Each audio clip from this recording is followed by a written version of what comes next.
What's the greatest thing anybody ever said to me? I don't know.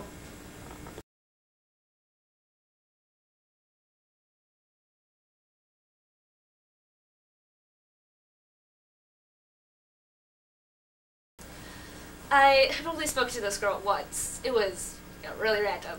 Yeah, strangers, meetings, scary, first impressions, whatever. But I knew I wasn't going to see her that often. So, anyway, this really lonely, despondent girl, she begged.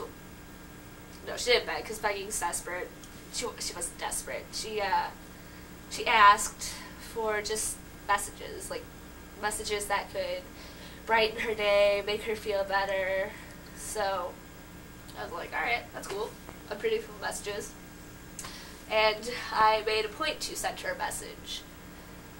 And I guess it made an impact on her or something, because come like 6 months later or something, she came up to me and she said, I was thinking about you the other day.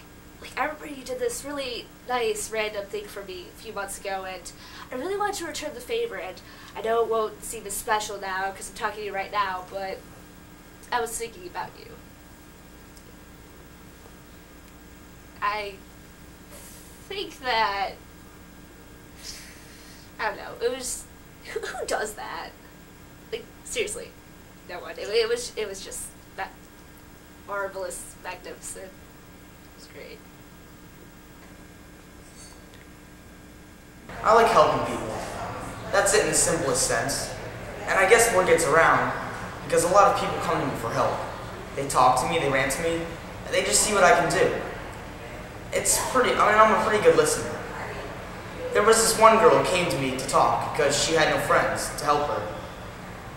I just didn't see anything wrong with it. It was just kind of normal for me.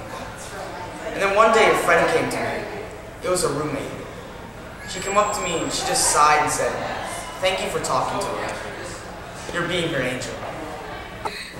Alright, so in 8th grade I was part of a football team. We were the Hinsdale Falcons, and honestly we were awful.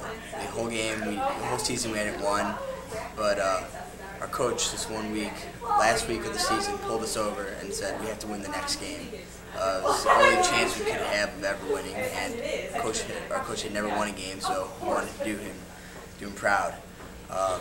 So before the game, it was on a Saturday. Coach pulled me aside, said, "Kelly, we really need you. We really need you to be a leader on this one." So the game got started, and it was a really tough game. It was tied throughout the entire game, and then it was delayed for a little bit. We were both tied, and I told the team, we really have to win this one. We've got to stick to these guys and score another goal, and eventually we did. We scored a touchdown, and after the game, we were all celebrating, really happy. And after the game, the coach pulled me aside and he said, "Kelly, thanks a lot. We really won this because of you. You were here. We couldn't have done it without you." And honestly, that just was really important to me because I felt like I was really a great part of the team. So. Grandparents and I all went out to dinner, and you have to understand, like, my grandmother, her speech, like, I don't know, it's just really hard for her to speak in general, so whatever she says is really important. She mostly communicates with smiles, nods, a lot of laughter. She laughs a lot, which is great to hear, of course. And so this one time we were out to dinner, I was wearing this necklace, and it was in the shape of a heart, and it was a black heart, and I just really like jewelry, clothes in general, so I figured I'd wear it because it was really fun, and I liked it. So then she looks at me, she points to the necklace, as if to say, "Oh, like, this is really pretty, I like it." And I was like, "Oh, thank you." And then, but then, after that, she even tried to say more, which is not usually, she just limits it to pointing, nodding, smiling, but this time it was a little different, and so she looked at me and she tried so hard to just get these words out of her mouth, and she pointed, and just, it took her a little while to say it, but she pointed and she said to me, she said, "Your heart is in the right place."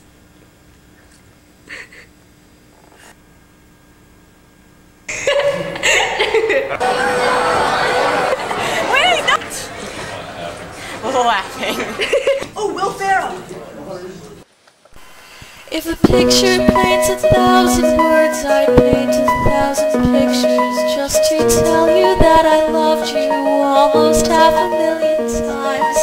I'd brush each and every letter on red bricks that we would stack upon each other, lovers reaching towards the sky. 'Cause you're my angel, darling, but I'm really not a pilot. No plane, no magic carpet, but I don't care, let's go somewhere.